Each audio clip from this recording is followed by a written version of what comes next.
Hey, good morning, everybody. Happy New Year. It's Jonathan Harmon with the J. Harmon Home Team with my dad, Tom Harmon, sporting his Penn State jersey.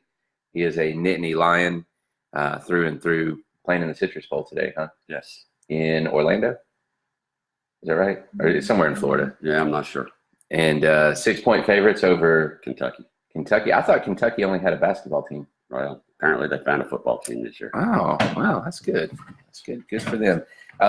Your cousin, Carmen, and Nor are down there. They're there. Been watching some cool pictures of that. That's very cool. Are you jealous? Yeah. Yeah, I already told them I was jealous. So right before I started the camera, I told my dad how many people frequently watch this, and he's like, "You shouldn't have told me that." Yeah. It's awesome though. So basically, what I wanted to do is, I don't know if I've even told you guys this yet or not, but we're about to add to the team. I've got a lady that's starting with me next week. She's gonna take some time off this week and relax and kind of chill a little bit, and then she's hitting the ground running next week. And then we're officially hiring Rabia as well, which Rabia's been doing our social media. But he's working on getting his license too. So within the next couple months, we're going to be a team of, how many is that? 5, right? Is that 5? Yes. Sure. Yeah. Math is not my strong point. It is your strong point. It's not my strong point. So yeah, we'll be a team of 5. And, as we grow and we do things, I've always thought that you have a way of looking at things that's very different than the way I look at things. I tend to be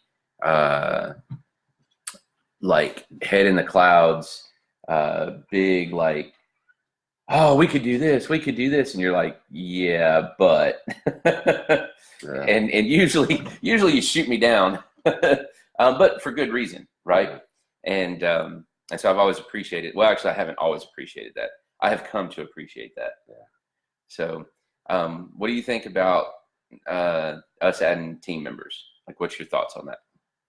Well, when you started real estate, it was at a bad time. Mm-hmm. And I thought you were foolish at that time to start it. But your point was that when real estate picked back up, and it would, that you would be ready to go. Mm-hmm. And it obviously has worked very well for you. So if you're able to add more team members, I've grown to trust your thinking a lot more, I think, as you've gotten older too. And so if you're willing to add team members, then there must be the business out there to do it.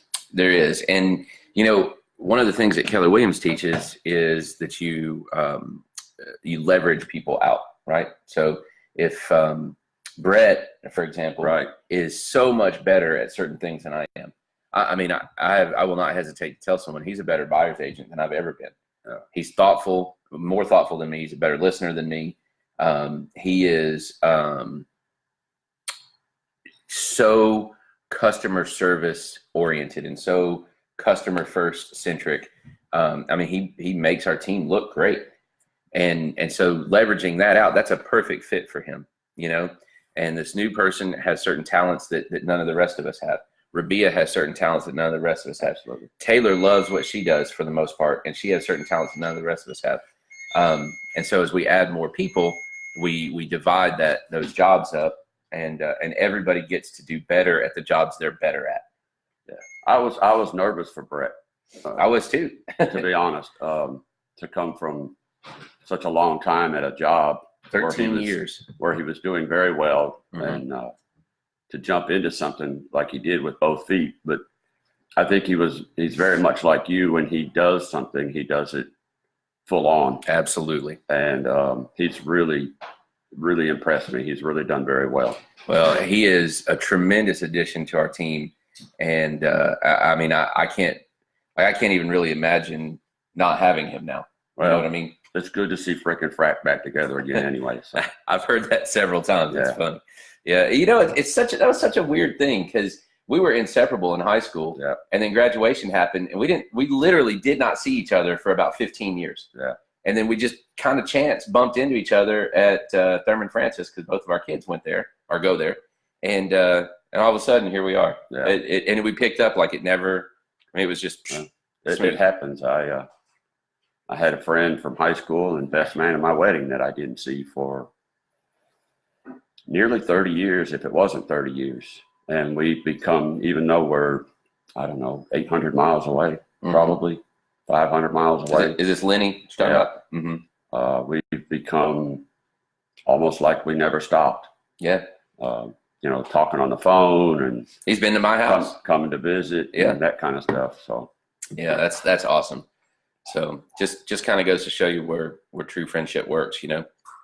So you have done a lot of things in your life, like a lot of things, good, bad, ugly, indifferent, you know.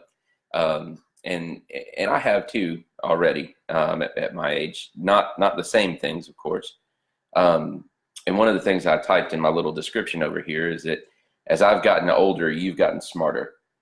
And that was a quote from my dad. It's weird, to be honest with you, because you were dumb when I was 16. Yeah, you know that? I think most fathers or most parents are. I mean, you were dumb. And, you know, I tried to tell you and your brother both that there wasn't much you could do that I hadn't already done. Yeah, that's true. That's very true, I believe. Absolutely. So what, looking back, I mean, you know, at New Year's, you always want to reflect on your previous year, see, okay, this went well, this didn't go well. Maybe not always. Your 2018 was pretty tough, wasn't it? For those of you that don't know, he had shoulder surgery, pretty major shoulder surgery. Yeah. That's hard to say. Yeah. And thought it was going to be a breeze. Yeah, and it wasn't, was it? No. How long were you laid up? 5 months. 5. That is crazy. Almost to the day. Almost half of your year. Yeah. That's crazy. What did you learn out of that? That going to work wasn't so bad, I guess, one thing.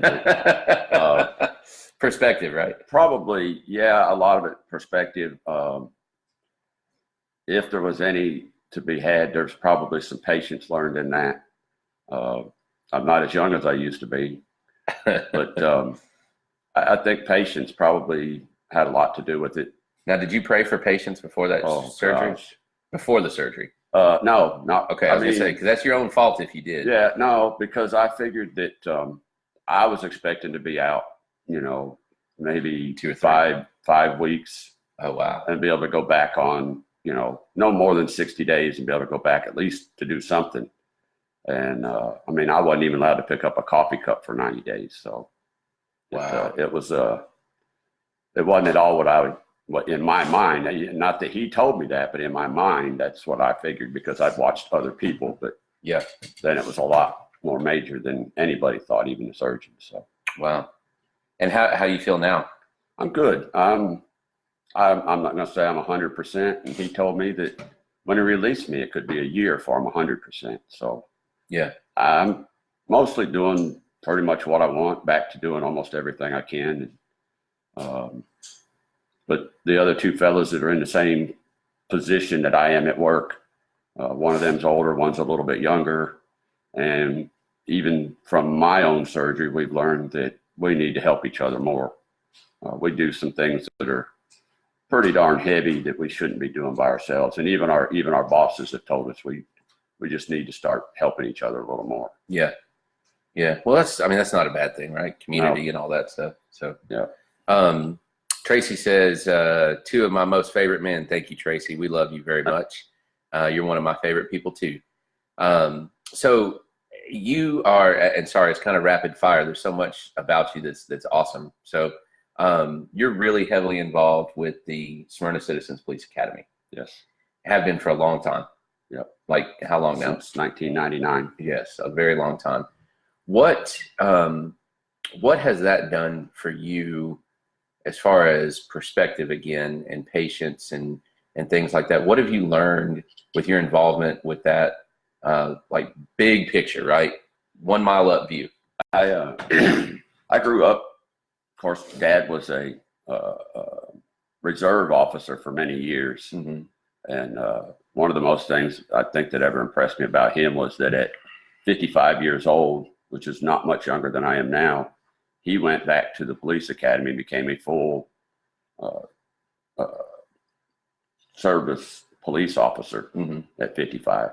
That's kind of crazy, isn't it? It is. It's and looking back, I would have never thought and again, I guess it's able to push yourself, but you wouldn't think a 55-year-old could have got through the police academy, and he did, and actually excelled in it because it's something he wanted to do at the time. Right. So I have a little bit of history there with police officers, but that was a different place at a different time when we lived down there. No doubt. How many police did Port Isabel have? Oh gosh, Like 10? Maybe. No, they probably had maybe a total of 20. I mean, it was such a small town, and that was to cover 3 shifts. So, so moving here, and I got to know Ken Hampton, I think is where it started. He's watching, by the way. And I met him, and your mom and I got involved in a few things because of Crosland Supply and Ken, some volunteer stuff and some, I think it started mostly with the Special Olympics at that time. So he asked us to go to the academy. We did. And so I got to be around the police officers more. And from a time in 99 to now, it's changed quite a bit. But to, to be able to do a ride along with them and see how the public reacts to officers even back then, it's really changed a lot, obviously, since then. But the inner workings of the police department, it pushed us to do more community work, I think, on a volunteer basis. I obviously got to know a lot of police officers over the years. And I think, some of the things that you hear about police departments, maybe now I'm a little prejudiced the other way, but, Smyrna's got one of the best police departments that I feel like in an area. Sure. Top down. Yeah. They, they got it. Yeah, absolutely. It starts at the top and goes down. You learn a lot about how things are done and why they're done. And so when you start criticizing or hear people criticizing, you can go, well, that may not be exactly what happened. Smyrna's department, the one thing they're big on, they do not, I don't know what other word to use other than advertise every little thing that happens and every little thing they do, where a lot of departments want you to know everything that happens. Well, there's a lot of things that happen that Smyrna doesn't talk about. Some really fantastic things that the a officers lot of good things, not just bad things. Yes. And it's because they, it's not that they don't deserve it. It's just not, I mean, they're a community service provider. Yeah. So they really, in their mind, I assume, why brag about something that's your job? Yeah. I don't go out and brag about fixing a freezer door. So, it's just, and I think that's the biggest thing. And my whole family knows that we had an experience one Easter morning, and we happened up on a house fire that had just started, and a gentleman was still in the house. And if I recall right, you were probably the only one that had a cell phone at the time, and you called for the fire department. You called 911. And what seemed like about an hour later, I had you call them again. Yeah. Because they weren't there yet. Right. And it was really about 2 minutes. Yeah. And we were trying to figure out how to get the man out. Contain the and teenager. Keep the kids from going back in. And we're talking to you and your brother, Jeremy, and girlfriends at the time, and your mom, Susan. And we just we were helpless, and turned out that he was a very, very large man. We probably couldn't have done anything with him anyway. But after they got there and all, if you'll recall, the fire chief had us come to his office and talk to somebody. And I think their response at 6 o'clock in the morning was like 4 minutes. Right. But we were sure we would have been there an hour. So at least. That was one of the things. That was a huge learning experience for me to find out that it can seem that long, but it's not. Right. Well, everything's in slow motion, right? Because you're panicked and I mean, your heart is hurting because of and adrenaline's pumping and everything else, and it's interesting what I have learned with you guys getting involved, and then a little bit where I've been involved with them as well. Like you said, the public perception and the our very, very limited worldview. Yes. Right. Yes. Shades everything that we talk about. We sit back and kind of armchair quarterback police decisions and things like that. and they're in that same situation you just described all the time. Yes. I mean, when they're sitting in their car They have doing a paperwork, minute or less to think out what's going to happen next too. You know, I've heard people say, well, I drove by and such a police officer was sitting in his car doing nothing. He was probably trying to let the adrenaline slow down from whatever just happened. You know, he was probably collecting his thoughts so that at the next stop, he's not, or she is not freaking out. Yeah. You know, carrying it over or filling out mountains of paperwork. And, you know, they're supposed to, you know, they're supposed to have all their feelings in check all the time. I know my dad, obviously one of the worst things he ever encountered was anything that had to do with children. Sure. Oh yeah. He could go to an accident and it could be horrific, and it didn't seem to bother him near as much as anything that involved the child. So, you know, you expect that police officer to show up and have his hat on straight and always have his feelings in check, and they do the best that they can. But like you said, after that is that what they call an adrenaline dump. And so they have to get past that. And if, you know, especially if they're a patrol officer, they may not have time. Yeah. Back to back For that next adrenaline dump. And 10 hours. Back over. Right. Yeah. It's crazy. It's a tough job for sure. And I have gained a much bigger respect for anybody really in the emergency services. Oh yeah. Just with y'all's involvement and my little bit of involvement with them. And you're right, man. We've got some great officers in the town of Smyrna. So hats off to you guys, boys in blue and ladies in blue. We appreciate you. Very cool. So what, let me ask you this. I told you it's rapid fire. It's random. Okay. It's how I do things. What's been your favorite job that you've ever had? Well, and that's kind of tough because I think the way your life changes around certain things. As far as, I mean, I really truly love the job I do now 90% of the time. That's pretty good. Which is pretty good. It's not difficult, you know, and it's always something a little different. But as far as enjoying what I did, I enjoyed while I was in construction, especially the equipment, driving a dump truck and running a bulldozer and a bobcat. I enjoyed that. It probably more than anything I ever did. The story is, I don't have proof, but the story is my mother claims I slept with a dump truck as a child, not a teddy bear. So that may be where that came from, but I truly enjoyed. Did you wake up with bruises a lot? I don't have any idea, but I truly enjoyed running. I love running equipment. And if I could make a steady living doing that, and, you know, insurance, but it's also hard on your body, especially bulldozers and that kind of stuff. So especially when you get old. Yeah, as you get older, it's pretty rough. But that's probably what I truly loved at doing. Yeah. We got some other comments here. Caitlin agrees. Ken says he's proud of you. Ask him about our trip to West Tennessee to pick up the dump truck. Well, I'm not sure. I'll have to watch how I phrase some of that. Yeah, this is a family show. Yeah, it's a pretty funny story. For those that, if you don't know, Ken Hampton and I if you put us together, we're very different looking, especially. Yeah, but y'all are buddies. And at that time, my hair was much longer, probably close to the middle of my back. My beard was much more full. I tend to, if I'm not in my normal setting, I would have a sleeveless shirt on. Yeah. And there's some tattoos under there, and there's an earring, and I guess you would say I would look like a biker. And so here's this black gentleman that's very clean cut, and this biker. And sounds like the beginning of a joke. It kind of was. The whole trip was pretty much a joke. Ken knows absolutely nothing about dump trucks or the business at that time. There was a truck for sale in West Tennessee, and I wanted to go look at it.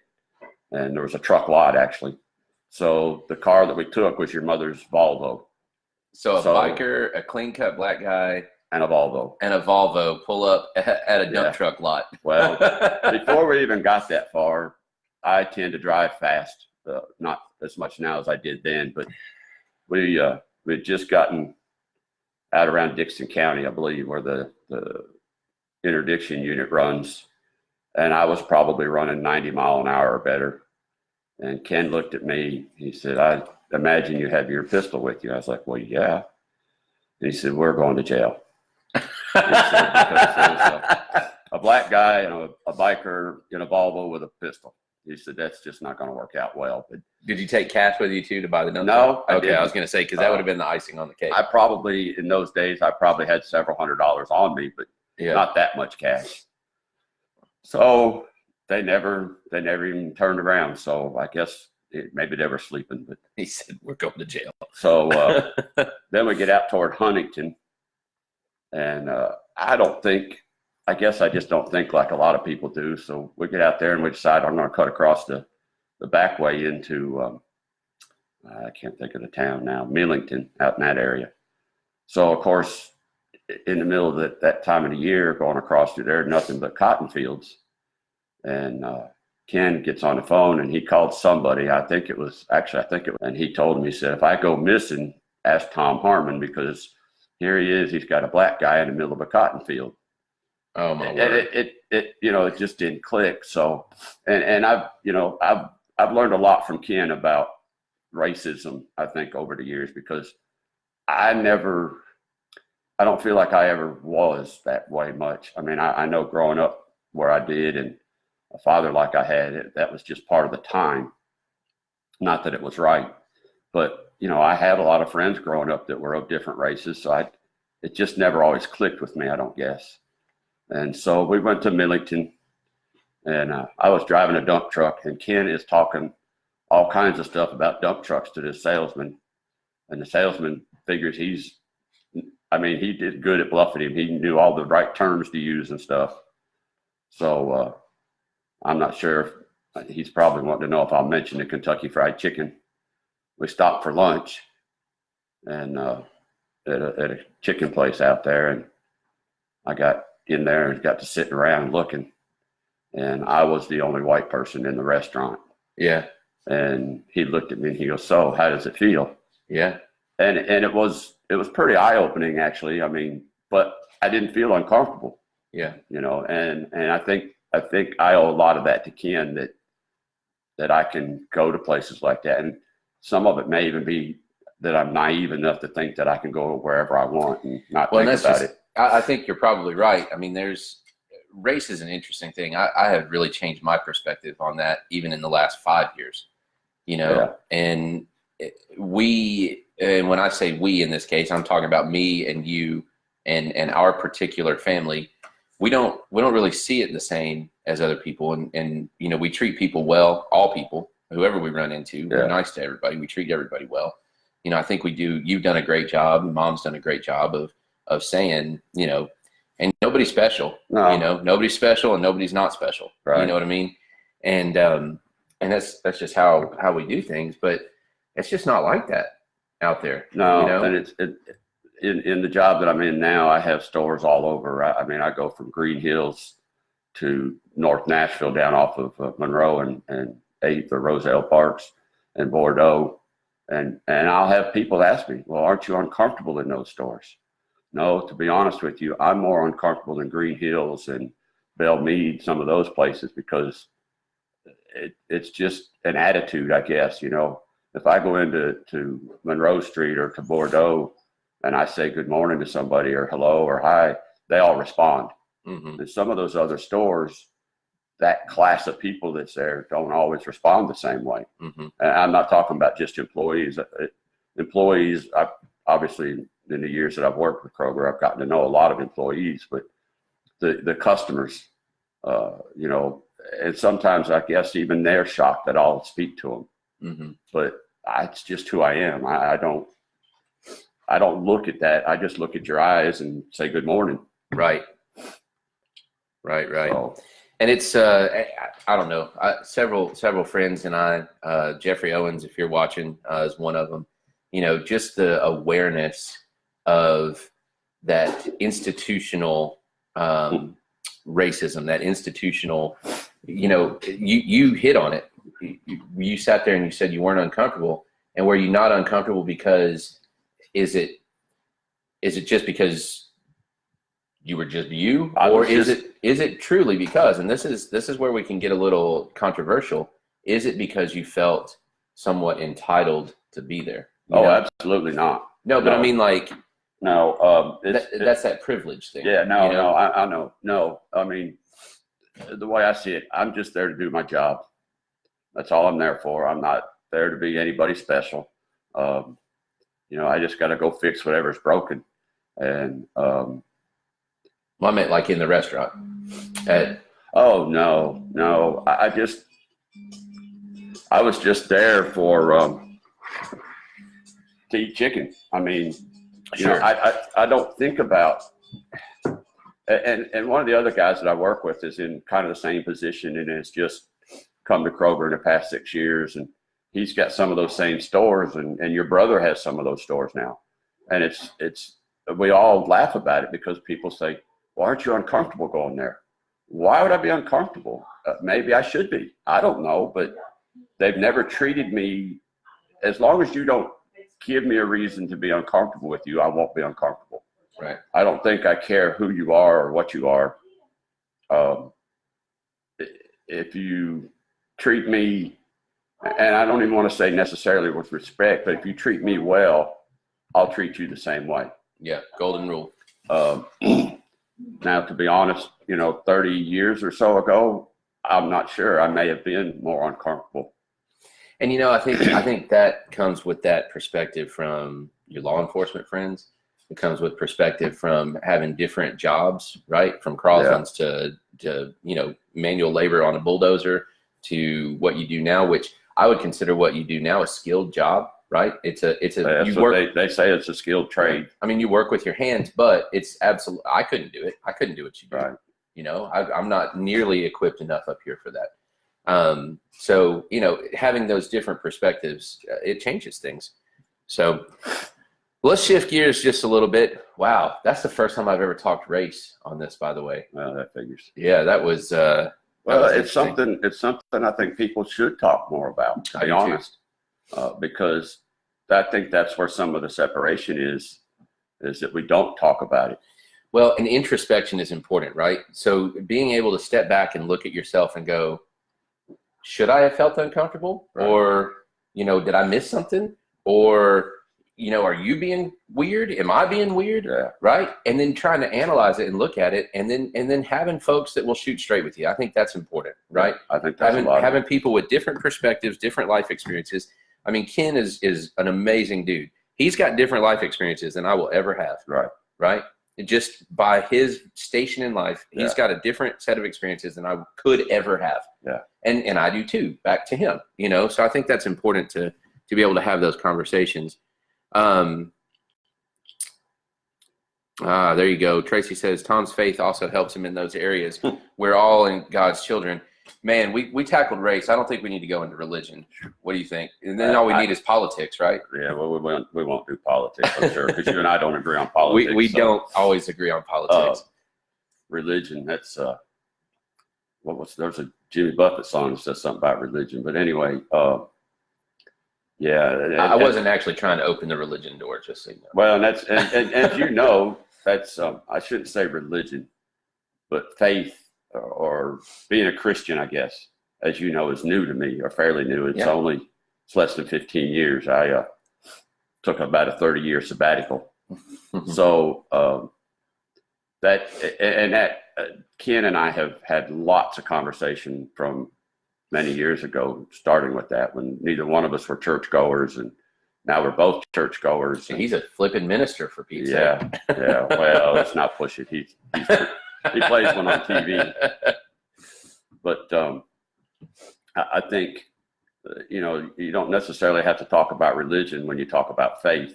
I agree with that. And I think Tracy's probably right. I think that's probably had a lot to do with it, that everybody's the same. There is no other barrier, whether it be religion or race or education.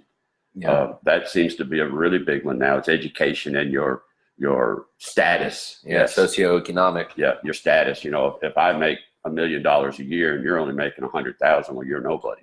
Right. You know, and then those. But then that 100,000 person is somebody compared to the 30,000 guy making 30,000. Yeah. You know, and that's all garbage, by the way. You're right, and so to me, you're just a person. I don't really care what you make. I don't care who you are. This has come up in conversation with the, you know, I mean, I know who the president of the Kroger division is, and the main man in maintenance. He's just a guy, you know. I mean, he's you know, here's a guy now that's in charge of me that's many years younger than me, I'm sure. But that doesn't mean anything to me either. You know, a lot of people are offended by that, but so he's got an education and he became the boss. Well, he made life choices that got him to where he is. And he makes probably a lot more money than I do. But that was his decision. Mm-hmm. It was also my decision to stay as a technician or a hands-on guy. I'm not an office guy.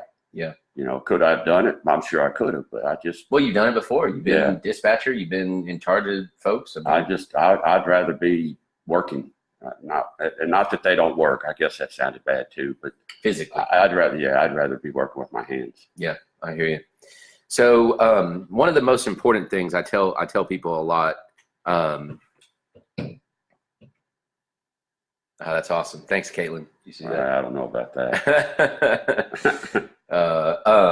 So one of the things I tell people all the time, when I do what I do, and we're big on service, you know, our little tagline is eager to serve. And we are, like, we're ready to go serve you, whatever that looks like. Right. And people are like, man, you just don't stop. You work and work and work, and then you sleep, and then you work and work and work. And I hear that in all kinds of things. And I tell people all the time, well, I got my work ethic from my parents. My mom has always worked hard. My dad has always worked hard. You know, you did side jobs. I tell people all the time, you built a castle at Smyrna Video. Yeah. And they're like, no way, if they grew up here. We built 3 or 4 of them for him. Yeah. Again. So, you know, tell me why do you work so hard? I guess. Well, I had a lot of men in my life that were influential over different periods of time. Mm-hmm. I think, you know, people ask you, who is your biggest influence? I think it depends on where you were in your life at that time, whether somebody really was an influence or not. And sometimes you don't even know it. Mm-hmm. My dad worked a lot. And I know we hear this story, especially from old people all the time. And that is that, you know, I was working when I was 10, 11 years old. You know, I was cutting grass when I was 10 years old. I mean, I started when I was 14. You know, well, really, you know, 10. So, you know, and, you know, when Dad was home on the weekends, if you did, you know, if there was something going on, you were helping him. You weren't out playing. You had chores that you had to do. We had a coal-fired furnace, and by the time I was 10, I was the one that had to fill the hopper and take the ashes out to the street. And I'm not complaining. I think that had a lot to do with where I am. You know, at 12 years old, I had my first paying job. I made 50 cents an hour, and where my father worked, there was a mobile home sales lot they had back then. And during the summers, my job was to keep that sales lot outside, the weeds all pulled out of the gravel areas and the grass cut. And then when they bring in a new mobile home in those days, they had the old metal crank windows, and they were full of everything. Of course, in them was full of formaldehyde, and you had to go, you know, they dropped the home, and in order to set it up for display, you had to go in and air it out just so you could get through it. Well, you know, let's take the kid and we stick him in there, and he has to run through and open windows and open the back door. Then you had to set all the furniture up and all the knickknacks up. And that, you know, for 50 cents an hour. And to me, even then, that was a lot of money, I thought, you know, for a 12-year-old. And so I continued that up through my teenage years. I worked a lot for my dad, doing different things. We built a mobile home park, about 100 and something mobile homes, 102 mobile homes. I finished all the yards in there with some different friends that would work during the summers. We finished out the yards, and again, we set up mobile homes. We'd carry concrete blocks to set them up in place and put skirting up and all that. And it was just, it's just what you did. Yeah. You know, I don't think there was ever a question. Now, anybody that knows me well knows I don't like to work. I just as soon not work. Marshall Gupton one time said about getting up at 6 o'clock in the morning. And I said, I don't like to get up in the morning. He goes, but you've been in construction and that your whole life. I said, I didn't say I couldn't. I just don't like it. Right. But it's a way of life. And I think now you have these people that think, well, I don't have to do this and I don't have to do that. And you don't. But you also don't have to have anything then. Mm-hmm. You're not entitled to have anything if you don't work for it. And that's just the way I was brought up. You know, maybe it's because I wanted so much. I don't know. Maybe. Yeah. I don't know. I mean, I just look at it kind of like you. It's just what you do. I mean, Yeah. if you're not working, what are you doing? Right. You know? And I mean, I was telling Mom just a little bit ago, I now fall asleep while watching television. Welcome to almost 40. I know, it's because if I sit still, Yeah. I'm out, because otherwise I'm moving. Yeah. You know, whether it's cleaning up at the house or whatever. So it's good stuff. Hey, Jenny Williams was watching. Ken said it was freezing up on him. Sorry about that, Ken. I don't know if it's yours or my connection. Leslie Lovin, she's a realtor friend of mine. She lives over kind of close to me. She comes and tailgates. She's pretty awesome. So what's that? Car parts are expensive. Oh, yeah. Your love for hot rods. We didn't even get into that. No, that was another reason you worked the extra jobs. I always worked a job, and not even knowingly until probably recent years. But you work a job for, you know, a paycheck. Yeah. Everybody's got to eat, so you got to have a paycheck. But you also got to have insurance and those kinds of things. So you work a job for that typically, and that was kind of I don't know if it was a deal with your mom and I or kind of an unspoken thing, but that was the extra work. You know, if I wanted to, well, my first motorcycle, the way I bought it. And then if I wanted extra chrome, well, then I better get an extra job for the extra chrome. They call that a side hustle, by the way. You know, and building, as Caitlin mentioned, their car parts. I've built a lot of hot rods and stuff over the years. And I'm not going to say they didn't take away from my family at times. Because your mother she enjoys it too. I mean, we used to drag race, and we've got an old car that we go to shows and stuff, and she enjoys some of that too. She didn't enjoy a lot of the late nights that I worked on them and spent our money on them, but you know, Mom's a saint, by the way. If she's not, she should be. Yeah. I mean, there's some miraculous stuff she's done. put up with a lot of stuff. Yeah. We're going to look at canonizing that. So it.